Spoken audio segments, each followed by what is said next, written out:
డబ్బులు లేవు అన్న పరిస్థితి రాదు. మరకత శివలింగానికి ఆ పవర్స్ ఉన్నాయి. మరకత లింగాన్ని ఇంట్లో పెట్టుకొని పూజ చేసుకున్న ఇల్లు ఎప్పుడు పచ్చగా ఉంటుంది. సాక్షాత్తు పరమేశ్వరుడు పార్వతికి చెప్పాడు ఈ విషయం.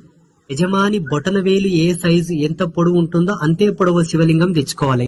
ప్రతి సోమవారం పొద్దున్నే స్నానం చేసుకొని నష్టన భస్మధారణ చేసుకొని లేదా ఇంత కుంకుమ బొట్టు పెట్టుకొని చందం బొట్టు పెట్టుకొని రాగి చెంబులో శుద్ధ జలం తీసుకొని రావాలి.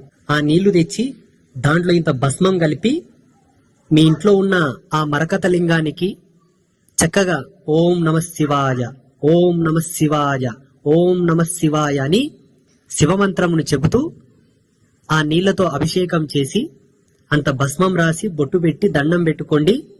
మీకు ఎన్ని శుభాలు జరగాలి, ఎన్ని జయాలు జరగాలి, మీ ఇంట్లో ఎంత అభివృద్ధి జరగాలో అంత అభివృద్ధి శివుడు ఇచ్చేస్తాడు. జ్యోతిష శాస్త్రం ప్రకారంగా కూడా ఆకుపచ్చని వర్ణానికి అధిపతి బుధుడు.